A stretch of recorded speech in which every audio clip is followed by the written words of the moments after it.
वंदे पुरुषोत्तमम। परम दयाल श्री ठाकुर भाववाणी में कहते हैं, जन्म अर्थात जीवन ही मृत्यु को बुलाया है। वास्तव में ये मृत्यु कुछ नहीं है। जन्म ही अगर नहीं होगा तो मृत्यु कहाँ से आती है। ये जिस मृत्यु की मैं बात कर रहा हूँ ये है भौतिक देह, भौतिक शरीर को जहाँ से आए वहाँ तक जाना। ये एक मृत्यु का पर्यायवाची जब हम देखते हैं, ये अंधकार, अज्ञानता, अज्ञान, ये मृत्यु के पर्यायवाची हैं। अर्थात मृत्यु वही है जिस बात को हम वास्तव में नहीं समझ पाते हैं। यहाँ पे वेदांत के अद्वैतवाद द्वैतवाद बहुत स्पष्ट रूप से काम करती हैं। अद्वैतवाद के सिद्धांत के अनुसार ये जगत में एक आत्मा है, एक आत्मा, एक ही है। ये जगत एक ही वो ब्रह्म है, अद्वितीय और कुछ नहीं है।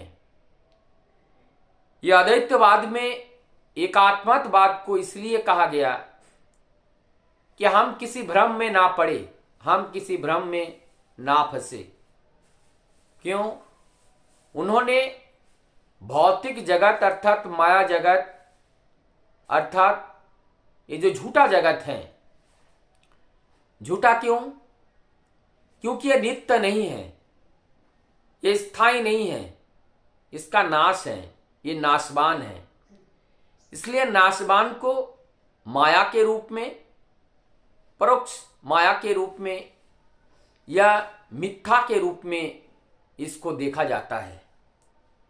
जो नाशवान है, हमारी भौतिक जगत के प्राणी का जुड़ाव ज्यादातर इस भौतिक जगत के साथ ही रहता है। तो ये जो जीवन एक आनंद की अनुभूति प्राप्त करने के लिए जो ब्रह्म अपने व्यक्त रूप में, विभिन्न रूप में इस धरती पर आते हैं और आकर के इस सृजन प्रगति का जो वास्तव आनंद है, उस आनंद की अनुभूति को पाने के लिए हमारी जो चेतना है, हमारी जो इंद्रियां हैं, वो उस पे आकर्षित होती हैं और आकर्षित होकर कभी कभी अज्ञानतावश हम इस अनित्य को नित्य समझकर हम इसी की पीछे पड़ जाते हैं और हम अपने जीवन को समाप्त कर देते हैं। जीवन को मतलब ये जो देह का जो पूरा टाइम पीरियड है, सारा जो समय, जो काल है, वो हम इस भौतिक देह की सुख, भौतिक जगत की पाने की इच्छा एवं भौतिक जगत को सत्य मानकर हम अपने इस देह का समय काल को पूरा करते हैं। लेकिन इसमें हम पाते क्या है? पाते कुछ नहीं है। कारण इस देह को जो परम पिता ने दिया, इसका उद्देश्य देह सुख भोगने के लिए नहीं। ये देह दिया है एक डिवाइस के रूप में, एक टूल्स के रूप में, ताकि परम सत्य को तुम जानो।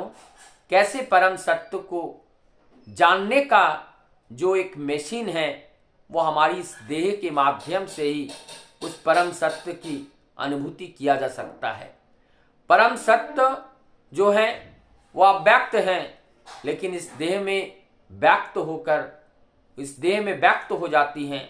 और इस देह में व्यक्त करने के लिए हमारी इस देह के अंदर, इस देह को निर्माण करने के लिए जो इस देह के साथ जो मैल आता है, उस मैल को परिष्कार परिशुद्ध करने करने के बाद जब ट्रांसपेरेंसी आती है, जब कॉन्स्टेंसी आती है, जब स्टेग्नेशन आती है, स्थिरता आती है, ठीक उसी प्रकार से जैसे जो पानी होता है, वो जो पानी जब तक हिलता है, पानी में के अंदर वो जो धूल कण है वो भी उसके अंदर घूमता रहता है, जिसके वजह से वो ट्रांसपेरेंसी नहीं आती है।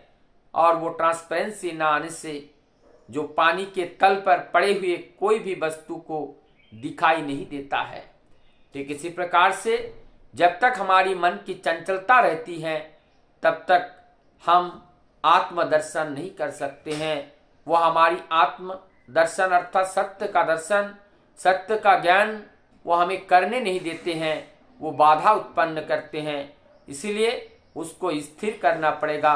स्थिर करने के लिए सबसे पहले मन को खाली करना पड़ता है, और मन को खाली करने के लिए अनंत काल से जिस संस्कार को हमारे अभ्यास में संस्कारित करके हम लेकर चल रहे हैं, प्रारब्ध देह पाकर संचित कर्म का फल जो भोग रहे हैं, सर्वप्रथम हमारी उस मन की जो दुर्बलताएं हैं, मन की जो अज्ञानताएं हैं, उस अज्ञानता को भुला करके सत्य के साथ उनको जोड़ना होगा।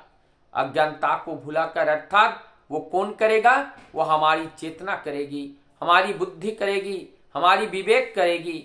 उस मन, बुद्धि, चेतना, विवेक जो भी कहे, ये मन को नियंत्रित करने का काम ये मन, बुद्धि, विवेक ही कर सकते हैं। क्योंकि ये बुद्धि, ये विवेक, ये आत्मा का पुकार होता है, आत्मा की इच्छा होती है, चेतना का प्रकाश होता है, और वही मन को धीरे धीरे नियंत्रित करके प्रभु के पद तले, प्रभु के चरण तले लाने में सक्षम होते हैं। तो हमारा ये जीवन मिला है, और जीवन मिलते ही मृत्यु निश्चित हो जाती है। मृत्यु देह की होती है, लेकिन वास्तव में मृत्यु नाम का कोई चीज नहीं है। जब हम परलौकिक जगत में जाते हैं, और परलौकिक जगत में यहाँ पर मृत्यु का कोई नाम निशान नहीं है। मृत्यु एक अज्ञानता है, मृत्यु एक माया है, मृत्यु एक अस्थिरता है, मृत्यु एक ना जानने का कारण है। मृत्यु कुछ नहीं है। भौतिक जगत में ये हम लोग आज देह धारण करके आए हैं, कुछ क्षण के लिए, कुछ समय के लिए उन्होंने समय बांध दिए हैं। उतना समय तक रहकर इस माया जगत की जो कर्म करने के माध्यम से हमें अनुभूति लाभ कर उस ज्ञान की प्राप्त करनी होगी, और उस ज्ञान के माध्यम से सत्य असत्य को विचार करते हुए उस परम सत्य को जानना होगा।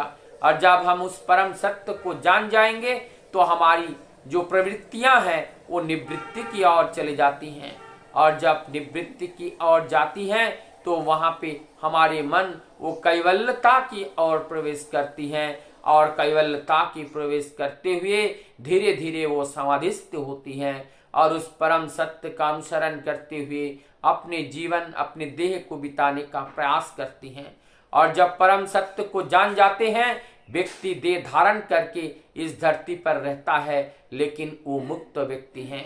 तो हमें इस धरती पर रहना है, मुक्त व्यक्ति की तरह रहना है, क्योंकि हम जान चुके हैं हम कुछ और नहीं है, हम अलग नहीं हैं, हम उस महासमुद्र का एक लहर है। लहर का अस्तित्व वो तब तक है जब तक वो समुद्र से अलग रहता है। जब उस समुद्र के साथ मिल जाती है, उसका अस्तित्व ही समाप्त हो जाता है। उनका अपना कोई अस्तित्व नहीं, वो समुद्र का पानी ही उनका अस्तित्व का कारण है। और जब वो निज स्थिति में आ जाती हैं, वो अवस्था समाप्त हो जाती है। पानी में बुदबुदी आती है, और बुदबुदी वो समाप्त हो जाती है। बुदबुदी का अपना कोई अस्तित्व नहीं है।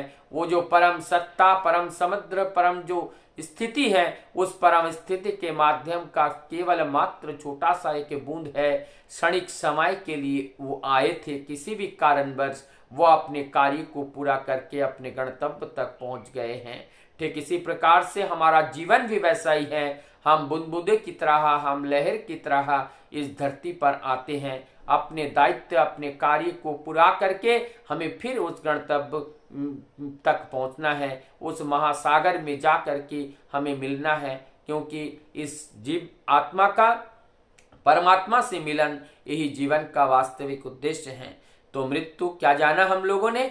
मृत्यु कुछ नहीं है, मृत्यु केवल एक दुर्बलता के कारण एक भयजनित रोग हमारे सामने आकर खड़ा हो जाते हैं, जिससे हम भयभीत करते हैं। लेकिन ये मानव तनु मानव देह मिले हैं परम सत्य को जानने के लिए। जब हम परम सत्य को जान जाते हैं, ये मृत्यु हमें भय नहीं दे पाती है, हम भय से ग्रसित नहीं होते हैं। हम इस भय को अतिक्रम करके परम सत्य को जानकर अमरत्व का जो आनंद है, अमरत्व का जो आस्वादन है, वो लेते हुए हम जीवन का पूर्ण आनंद की अनुभूति लाभ करते हुए हम आनंद में रह पाते हैं। और सबको आनंद में रखने के हम रख भी सकते हैं। और संपूर्ण जगत में इस सत्य का प्रचार, संपूर्ण जगत में इस सत्य को बताना होगा कि इस परम सत्य के जानने के लिए हमारे जीवन में जरूरत होती है एक आदर्श की। आदर्श अनुगामी जीवन ही जीवन का आनंद की कारण होता है। आइए हम सब अपने आदर्श अनुगामी जीवन को धारण करें और इस जीवन के वास्तविक आनंद की अनुभूति लाभ करें। वंदे